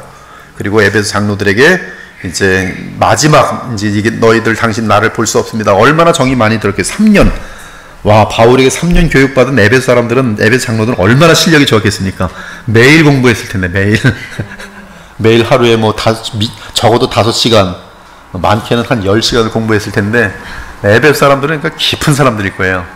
정도 너무 많이 들고 막 이런 사람들이니까 장로를 불러가지고 밀레도에서 그들과 이제 마지막 대화를 하는 장면이 있고, 다시는 못 만날 걸 알아요. 왜냐하면 바울은 이제 성령으로 압니다. 이제 자신이 이제 예루살렘으로 갔다가 이제 로마로 가는데 이제 돌아오지 못한다는 걸 알아요. 그래서 두로와 가이사라에 잠시 머물 때 이제 이 배를 타고 이제 에베소에서 두로에 도착하고 가이사라로 도착할 때마다 이제 예언자들이 당신 잡히면 너무나 고통당하고 감옥에 갇히고 결박에 묶이니까 예루살렘 가지 말라 그래요. 그러나 바울은 나 죽어도 괜찮고 내 사명은 내 목숨을 다 바쳐서 복음을 전하는 것이니까 나는 가겠다 그러면서 갑니다. 자, 제19장 자, 제19장을 봅니다. 이제 제3차 여행을 떠나는 것이에요. 바울이 시리아 안디옥에서 제3차 선교여행을 떠났다. 그는 갈라디아와 부르기아 땅을 차로 다니며 모든 제자를 굳건하게 했다. 그리고 에베소에 도착했을 때, 지금 제3차 여행입니다. 세례 요한의 회개 세례만 아는 제자들 만났다. 그는 그들에게 예수를 믿으라고 당부했다. 바울이 그들에게 예수를 믿으라고 얘기합니다. 이 말을 듣고, 바울이 전한 복음을 듣고 예수 그리스도를 믿은 에베소의 제자들은 주 예수의 이름으로 세례를 받았어요. 세례 요한의 회개의 세례가 아니라 주 예수님의 이름으로 세례를 받았어요. 바울이 그들에게 세례를 주면서 안수를 하자 그들이 성령 받고 방언을 말하고 예언을 했어요. 약 12명이었어요. 이것이 에베소에서 이제 시작되는 바울의 엄청난 사기. 바울은 3개월 동안 에베소 회당에서 먼저 3개월은 회당에서 가르칩니다. 담대하게 하나님 나라에 대해 전했다. 어떤 유대인들은 마음을 강팍하게 하고 사람들 앞에서 이 도에 대해 비난했다. 바울은 그들을 멀리하고 따로 이제 회당으로 가지 않고 안 되겠다. 이제 이미 크리스찬이 된 이 사람들하고 내가 사역을 해야겠다. 두란노 서원에서 매일 말씀을 강론했다. 즉 라이브러리 시민들이 사용할 수 있는 두란노라는 곳에 서원에 가서 거기서부터 이제 크리스찬들과 함께 말씀을 강론합니다. 두란노에서 2년을 가르쳤다. 갈라디아서가 이때 쓰였고요. 그리고 헬라인이든 유대인이든 아시아에 사는 많은 사람들이 저기 두란노에 가면은 바울이라는 사람이 뭐 복음을 전한다고 하면서 이 신기한 얘기를 들으려는 사람들이 많이 오면서 많은 사람들이 복음을 듣고 구원을 얻었다. 그러니까 에베소에서의 바울의 사역은 아주 굉장히 특이하고 깁니다. 하나님은 바울을 통해 기적을 행하셨다. 바울이 가져온 손수건과 앞치마까지 병과 악령을 몰아냈다. 몇몇 돌아다니는 유대인 마술사들이 악령을 몰아내기 위해 주 예수의 이름을 불렀다. 유대인 제사장 스게와의 아들 7명도 이런 짓을 했다. 한 악한 영이 내가 예수도 알고 바울도 알지만 너희는 누구냐 하며 공격하여 그들을 제압했다. 이에 그들은 부상을 입고 발가벗고 도망쳤다. 에베소에 사는 유대인과 헬라인들이 이 사건을 알게 되면서 두려워했고 주 예수님의 이름이 높여졌고 마술을 하던 많은 사람들이 그들의 마술책을 가져와서 불태웠다. 그 책들은 약 은 5만의 가치가 있었다. 주님의 말씀이 힘차게 흥황하며 힘을 얻었다. 에베소에서의 3년 동안의 바울의 사역이. 그러나 바울은 벌써 예루살렘에 갔다가 로마로 가는 것을 목표로 삼았다. 로마로 가서 전 세계를 향한 복음을 증거해야겠다라고 이제 목표를 삼았어요. 그는 아시아 에베소에 남아있는 동안 먼저 디모데와 에라스도를 마게도냐로 보냈어요. 고린도 전서가 이 시기에 쓰였고요. 에베소에서. 어느덧 에베소에서 복음에 대항하는 큰 소동이 발생하기 시작합니다. 그 계기는 은장색 데메드리오, 그가 같은 직업을 가진 사람들을 불러 모았어요. 자기 직공들과 이 우상 만드는 직업을 가진 사람들을 불러 모았어요. 그는 우상 만드는 사업으로 돈을 많이 벌었었는데 바울이 전하는 복음, 즉 도 때문에 사업에 문제가 생겼어요. 그는 바울이 손으로 만든 우상은 신이 아니다라고 설교하고 있다고 보고했어요. 그는 그들의 사업이 위험하다고 알렸고 심지어 아데미 여신의 위험에 처했다고 보고했어요. 그 아데미 여신의 세계적인 평판 이런 것들도 위험에 처했다. 그는 바울이 이런 설교를 에베소 전역과 아시아에서 전하고 있다고 주장합니다. 그들은 이러한 데메드리오의 말을 듣자 돈 문제는 예민하죠. 갑자기 동요하고 분노가 가득하여서 에베소의 아데미는 위대하시다, 에베소의 아데미는 위대하시다 몇 시간이고 이제 외치게 합니다. 그래서 사람들이 막 달라붙는 거죠. 군중들이. 그들은 바울과 함께 다니는 동료인 가이오와 아리스다고를 붙잡았어요. 바울은 그들에게, 이 군중들에게 들어가서 설명하려고 막 들어가려고 했는데 제자들이 지금 들어가면 죽습니다, 안 됩니다 하면서 못 가게 했어요. 군중은 난리가 났습니다. 유대인들은 좀 이 군중들을 저지시키려고 알렉산더라는 좀 말 잘하는 사람을 내세우려고 했지만 군중들은 그가 유대인인 것을 알고 더 시끄럽게 떠들면서 쉬지 않고 외쳤어요. 에베소의 아데미는 위대하시다. 결국 에베소의 서기장이 군중을 진정시킵니다. 그는 이 집회는 무법한 집회고 그들은 나중에 문제 대상이 될 위험에 처해 있다고 경고합니다. 그러면서 데메드리오와 그의 동료 직공들에게 문제가 있으면 직접 법정에 고소하라고 말합니다. 그리고 군중의 동요를 잠잠하게 하고 흩어지게 하였어요. 이제 성경 그대로 본문을 쭉 볼게요. 아볼로는 알렉산드리아 출신의 유대인인데 에베소에 왔다가 성경이 능통한 사람인데 세례 요한의 세례만 알고 있었던 사람이에요. 근데 그곳에 있었던 에베소에서 브리스길라 아굴라를 만나서 예수 그리스도의 이름으로 이제 성령과 하나님 나라를 배우게 되면서 그는 고린도로 건너가죠. 그래서 아볼로가 이제 고린도에 있는 동안에 바울은 갈라디아와 부르기아를 거쳐 에베소에 도착했어요. 그것이 이제 1절부터 7절까지의 내용이죠. 바울은 거기서 몇몇 신자들을 만나 물었습니다. 여러분은 믿을 때 성령을 받았습니까? 그랬더니 그 에베소에 있는 어떤 제자들이 우리는 성령을 알지도 못합니다. 그렇다면 당신은 무슨 세례를 받았습니까? 그들이 대답합니다. 세례 요한의 세례입니다. 세례 요한은 회개의 세례를 주면서 이제 바울이 말합니다. 세례 요한은 회개의 세례를 베풀면서 가르친 분이 있습니다. 또 가르친 분이 누구냐면 자기 뒤에 오시는 분을 믿으라고 했는데 바로 그분이 나사렛 예수님이십니다. 그러자 이제 세례 요한의 제자들이 이 말을 듣고 곧바로 주 예수님의 이름으로 세를 받습니다. 바울이 그들에게 안수하자 성령이 그들에게 내려 그들이 방언도 하고 예언도 하는데 12사람쯤 되었어요. 이때는 교회의 터가 만들어지던 기간이기 때문에 사도들과 예언자들이 있었어요. 바울은 에베소의 회당에 들어가 석 달 동안 담대하게 하나님 나라에 대해 말하고 사람들과 토론하며 그들을 설득하였습니다. 그러나 어떤 사람들은 마음이 굳어 믿으려 하지 않고 오히려 공공연하게 바울이 전하는 십자가의 도를 비난하였어요. 그래서 바울은 신자들을 데리고 그들을 떠나 날마다 두란노 학원에서 가르쳤습니다. 그리고 그 두란노 학원에서 2년 동안 계속 가르치면서 아시아에 사는 유대인과 헬라 사람들이 모두 주님의 말씀을 듣게 되었어요. 바울이 사용하던 손수건이나 앞치마를 가져다가 병든 사람에게 대기만 해도 병이 낫고 악한 귀신들이 나갔어요. 지금도 어떤 자기도 이런 능력이 있다면서 미국의 돌팔이 사기꾼 목사들이 얼마나 많이 등장했었는지 몰라요. 텔레비전에서 이 수건을 사는 사람들은 병을 다 낫습니다. 물도 팔면서 나중에 다 잡힙니다. 다 잡혔어요. 근데 그냥 불신자가 저 완전히 그냥 사기꾼이라. 근데 그거 다 쫓아가서 한둘 잡아낸 게 아니에요. 그 사람한테 다 걸려들었어요. 대여섯 명. 하여튼 그 이름들도 많은데 다 가짜들이에요. 완전 텔레비전에 그 복음 설교하는 것들은 거의 다 90% 이상 가짜들이에요. 내가 미국 갔을 때 이런 것도 있어요. 텔레비전에 손 대면서 이 손에다 같이 손을 대시면 병이 낫습니다. 그러니까 거기 앉은 사람 텔레비전에 손 맞추더라고요. 그리고 어떤 사람이 지금 이 손에 맞춰서 지금 병이 났습니다. 암이 떨어졌습니다. 여러분. 할렐루야. 이러고 뒤에 있는 사람들이 텔레비전 방영하는 뒤에서 박수 막 치고, 그리고 헌금 하십시오. 그러면 지금 엄마가 모였습니다. 지금 누가 또 헌금했습니다. 헌금 나눌 수가 병이 났습니다. 그럼 막 경제에 붙어서 어마어마하게 돈 끌어 모으는 거죠. 근데 바울에겐 정말 실제로 그런 일들이 있어요. 손수건이나 앞치마만 가져가도 막 병이 났고 귀신들이 떠났어요. 근데 지금은 이런 일 없습니다. 이때 몇몇 떠돌이 유대인 무당들도 주 예수님의 이름을 이용하여 귀신들을 쫓아내려고 하였다. 유대인의 대제장 스게와의 7 아들들이 있는 짓을 하였다. 그러자 악한 귀신이 나는 예수님도 알고 바울도 아는데 도대체 너희는 누구냐라고 대답하였다. 그리고서 귀신 들린 사람이 그들에게 달려들어 모두 때려 눕히자 그들은 상처를 입고 벗은 몸으로 그 집에서 도망쳐 나갔다. 우리 정신 차립시다. 우리 교회 다니던 분들만 해도 정신 차립시오. 이 교회를 다니다가 신사도로 하는 사람 도대체 뭔지 모르겠어요.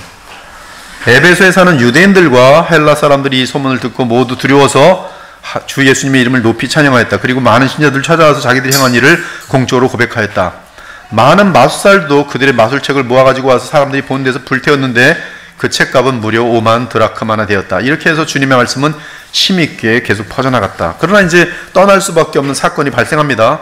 그 후에 바울은 마게도니아와 아가야를 거쳐 예루살렘에 올라가기로 결심하고 내가 거기 갔다가 후에 로마에도 가봐야겠다라고 결심합니다. 바울은 자기를 돕는 사람 가운데 디모데와 에라스도 2 사람을 먼저 마게도냐로 보내고 그는 아시아에 얼마 동안 더 머물러 있었어요. 그 무렵 사도들이 전한 주님의 말씀 때문에 에베소에 큰 소란이 일어납니다. 거기에 데메드리오라는 은세공인이 있었는데 그는 은으로 아데미 여신의 모조 신전을 만들어 직공들에게 적지 않은 돈벌이를 하게 하였어요. 그가 하루는 직공들과 동업자들을 불러놓고 이렇게 말합니다. 여러분, 우리는 이 사업으로 잘 먹고 살 수 있습니다. 근데 바울이라는 사람이 사람의 손으로 만든 것은 신이 아니라면서 에베소뿐만 아니라 온 아시아에서 많은 사람들을 설득하여 그들의 마음을 돌려놓은 것을 여러분도 보고 들었을 줄 압니다. 이러다가는 우리 사업에 대한 명성을 잃을 위험이 있을 뿐만 아니라 위대한 여신 아데미의 신전도 무가치하게 될 위험이 있습니다. 그럼 관광이 안 되거든요. 에베소 관광이 안 돼요. 그렇게 되면 아시아와 온 세계가 섬기는 아데미의 여신의 위험마저 사라져 버릴 것입니다. 그들은 이 말을 듣고 화가 머리끝까지 치밀어 올라 위대한 에베소의 여신 아데미여 하며 고래고래 소리쳤다. 이 일로 그 도시가 온통 소란해졌으며 군중들이 바울과 같이 다니던 마게도니아 사람 가이오와 아리스다고를 잡아가지고 일제히 연극장으로 달려갔어요. 군중들은 왜 모였는지조차 모르고 저마다 떠들어대서 연극장 안이 야단 법석이었습니다. 마침내 서기장이 나와 군중들을 진정시키고 데메드리오와 또 함께 온 직공들에게 그들의 문제를 총독들에게 고소하여 합법적으로 해결받으라고 지시했어요. 이렇게 말하고는 그는 군중들을 해산시켰습니다. 20장까지만 할게요. 에베소의 소동이 끝난 후 바울은 제자들을 모아 관멸하고 나서 마게도니아로 떠났어요. 에베소에서 마게도니아로 건너간 거예요.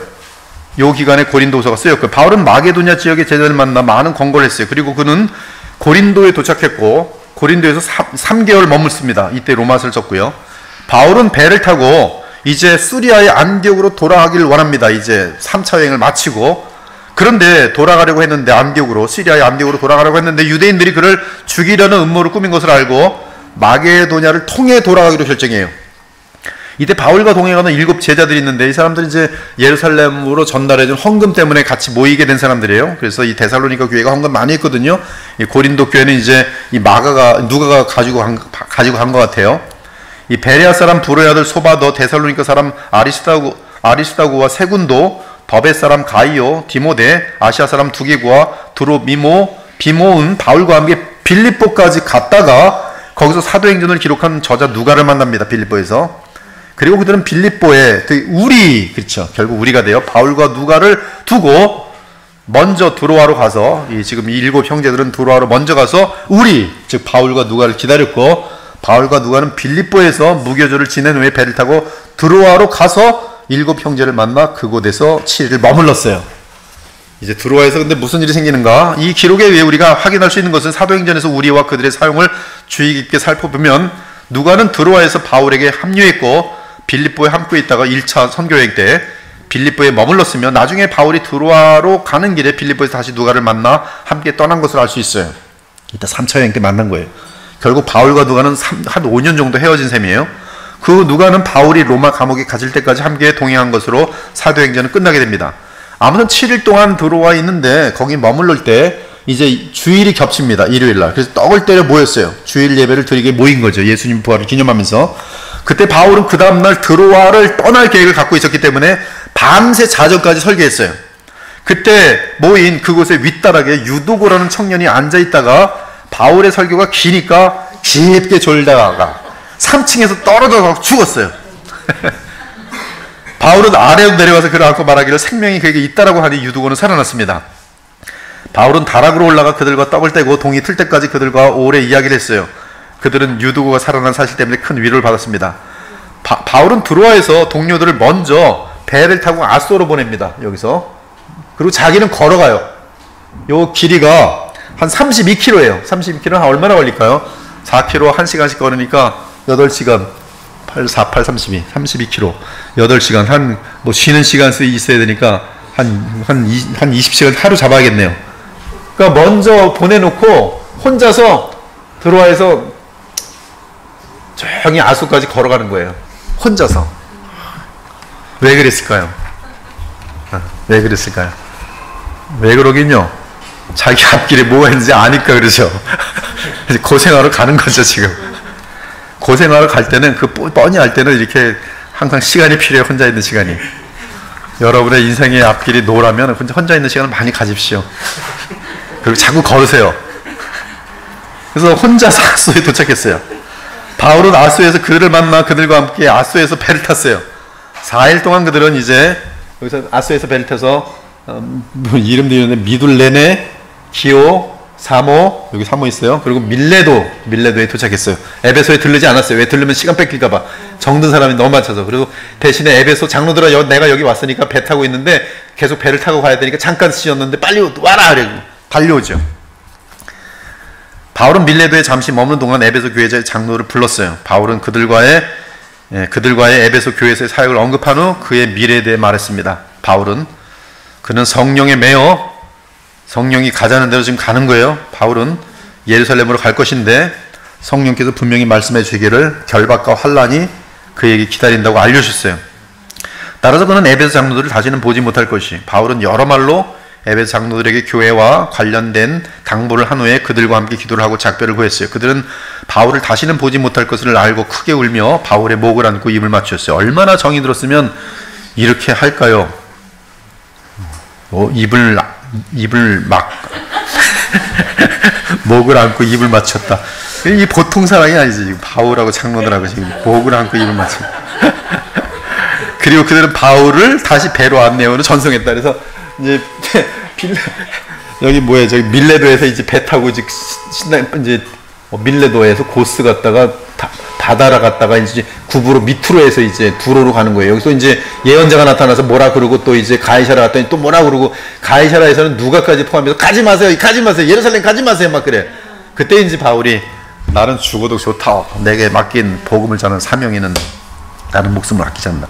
근데 이제 마지막에 이제 7번 남았는데 바울이 에베소 장로들에게 뭘 얘기했을지 그걸 마무리하고 오늘 마칠게요. 자, 바울이 에베소 장로들과 나눈 대화. 여러분은 내가 아시아에 들어온 첫날부터 지금까지 여러분 가운데서 어떻게 살아왔는지를 잘 알고 있습니다. 유대인들의 음모로 여러 가지 시험을 당하면서도 나는 언제나 겸손과 눈물로 주님을 섬겨왔습니다. 정직한 얘기예요. 정직한 얘기. 오늘 이게 지금 말씀도 오늘 준비하면서 제가 어느 날 여러분에게 저는 겸손함과 눈물로 이 잘 안 나올 것 같은데 바울은 이게 확실히 얘기하더니 나는 겸손과 눈물로 주님을 섬겨왔습니다. 그리고 여러분에게 도움이 되는 일이라면 나는 무엇이나 주저하지 않고 여러분에게 전했으며 또 대중 앞에서나 집집마다 다니면서 그것을 가르쳤고 유대인이나 헬라 사람이나 모두 회개하고 하나님께 돌아 우리 주 예수님을 믿어야 한다고 증거했습니다. 지금 나는 성령님의 인도로 예루살렘으로 가는 길입니다만 거기서 무슨 일을 당하게 될지 모릅니다. 다만 내가 한 가지 아는 것은 어느 도시에서나 투옥과 고난이 나를 기다린다고 성령께서 말씀해 주신 것입니다. 그리고 그 말하죠. 그러나 내가 달려갈 길을 다 가고 주 예수님에게 받은 사명 곧 하나님의 은혜에 관한 복음을 증거하는 일을 완성하기 위해서는 나의 생명을 조금도 귀한 것으로 여기지 않습니다. 내가 지금까지 여러분 가운데서 다니면서 하나님 나라를 전파하였으나 이제 여러분이 다시는 내 얼굴을 보지 못할 것입니다. 그래서 오늘 내가 여러분에게 분명히 말해두지만 여러분 가운데 누가 멸망한다고 해도 그것은 내 책임이 아닙니다. 왜냐하면 내가 하나님의 모든 계획을 하나도 남김없이 다 여러분에게 전해 주었기 때문입니다. 이 지금 27절에 의하면 에베소 사람들에게 바울은 자기가 알고 있는 모든 것을 다 가르쳤어요. 하나님의 whole counsel, 모든 이 경륜을 다 가르쳤어요. 저도 여러분에게 지금 그러고 있어요. 제가 알고 있는 모든 거 지금 다 가르치고 있어요. 모든 가르침, 모든 설교에 아끼고 있지 않습니다. 요거 요거 저거 알려줘야지. 절대 그런 거 없어요. 다 알려주고 있어요. 지금 다. 바울도 그랬어요. 바울도 에베소에서. 여러분은 여기서부터 중요해요. 여러분은 자신과 양떼들을 위해 조심하십시오. 이 교회도 지금 건강하지만 조심하셔야 돼요. 성령님이 여러분들을 그들 가운데서 감독자들로 세우시고 하나님이 자기 피로 사신 교회를 보살피게 하셨습니다. 이게 장로의 역할이에요. 지도자의 역할이에요. 여기 장로는 목사를 포함한 내용이. 내가 떠나고 나면 두 종류의 무서운 위험이 닥쳐와요.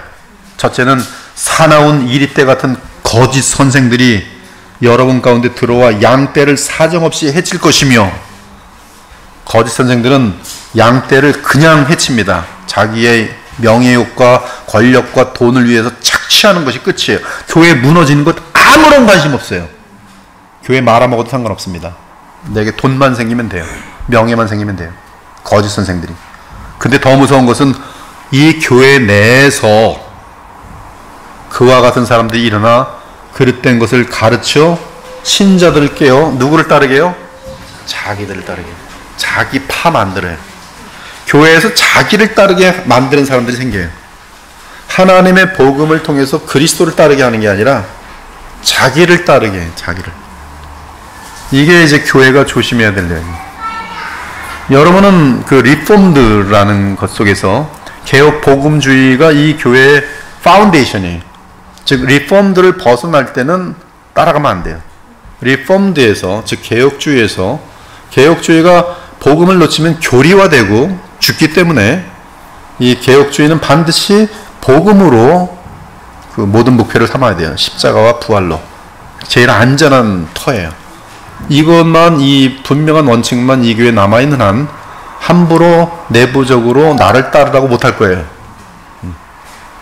근데 그런 사람들이 생겨요. 이런 사람들이 조심하라는 거예요. 그러므로 여러분은 정신을 바짝 차리고, 여기도 바울도 말해요. 정신 바짝 차리고, 내가 3년 동안이나 밤낮 쉬지 않고 각 사람을 눈물로 훈계하던 것을 기억하십시오. 바울이 이들에게 교훈할 때 눈물로 훈계했어요. 이제 내가 하나님과 그의 은혜의 말씀에 여러분을 맡깁니다. 하나님과 복음의 교회를 맡게. 저도 아마 이 세상을 떠날 때 이 교회를 만약에 맡긴다면 하나님과 주의 복음에 맡길 거예요. 그리스도께 맡길 거예요. 그 말씀은 즉 복음은 여러분의 믿음을 든든히 세우고 모든 성도들이 얻는 하나님 나라의 축복을 여러분에게 줄 수 있을 것입니다. 나는 그 누구의 은이나 금이나 의복을 탐내지 않았습니다. 여러분도 알다시피 나는 나와 내 일행이 필요한 것을 손수 벌어서 썼습니다. 즉 교회에 폐가 되지 않기 위해서 미니멈한 생활을 살았고 더 많이 받을 수 있어도 받지 않으며 기본적인 생활을 하면서 왜 다른 데다 더 많이 쓸 수 있도록 손수 벌어서 썼어요. 자비량 정신이에요. 자비량 성교. 양떼들은 그러면 안 되죠. 자비량 마음껏 하십시오. 절대 주지 마. 이건 이상한 교회가 되는 거예요. 더 주려고 막 하고, 난 안 받아도 돼. 목사가 돈이 필요하겠어. 이렇게 돼야 되는데, 우리 목사님 돈 주면 안 돼. 거지같이 만들어요. 근데 이런 사람도 있어요, 정말로. 악한 거예요, 그는. 바울이 손수 벌고, 고린도 교회가 그랬어요. 고린도 교회가. 그래서 고린도 교회는 거액을 달라고 하는 가짜 애들에게는 가서 막 박수 쳐주고, 그냥 아부 다 하고, 바울에게는 지금 이름이 굉장히 냉대했어요. 그래서 바울이 말하면 내가 너희를 섬기고 더 사랑할수록 너희는 나를 천대하느냐 하리. 너희를 위해 수고하고 희생할수록 나를 더 천대하느냐 하리. 바울은 이 에베소 교회마저도 부담을 주지 않으려고 손수 벌어서 썼어요. 이처럼 내가 모든 일에 모범을 보였으니 여러분도 저희 한 사람하고 항상 말하는 진리입니다. 항상 그래요. 주는 것이 받는 것보다 복이 있다. 예수님 말씀, 바울이 말합니다. 바울의 모든 인생 끝까지 행동 철학은 뭐냐면 받는 것보다 주는 것이 복이 있다야. 주는 것이 복이 있어요. 줄 수 있는 것이 복이 있어요. 성품도 줄 수 있는 성품이 되는 사람은 복이 있어요. 받기만 하는 사람은 부자가 될 것 같은데 항상 가난뱅이고 항상 궁핍하고 항상 비참해요. 예수님 말씀입니다. 주는 것이 받는 것보다 복이 있도다. 바울은 그 말씀을 예수님으로부터 받아서 단 한 번도 잊지 않았어요. 그냥 줬어요. 물론 줄 때는 목적이 있죠. 하나님 나라를 위해서, 영혼 구원을 위해서, 주의 영광을 위해서. 그러면서 여러분도 열심히 일하며 약한 사람들을 도우십시오. 이것이 바울의 마지막 메시지였어요. 기도하고 마치겠습니다. 하나님 감사합니다. 오늘도 하나님의 종 바울의 선교를 쭉 보게 되면서 저희들 참 하나님 앞에서 어떤 마음 자세로 또 살아가야 되는지 알려주시니 감사합니다. 저희들 복음의 위대함과 복음의 아름다움, 또 복음을 전할 때 자세를 바르게 잘 알고 영광스러운 교회가 어떻게 서지는지, 또 영광스러운 교회가 어떻게 무너지는지를 또 오늘도 다 알게 되었으니 바울의 간절한 부탁처럼 저희들도 주님께서 세우라 하시는 이 아름다운 교회를 힘써 세워나가는 주의 아름다운 제자들이 다 될 수 있도록 복 내려 주시옵소서. 돌아오는 발걸음에도 주의 은혜가 넘치길 바라며 살아계신 우리 주 예수 그리스도의 이름으로 기도합니다. 아멘.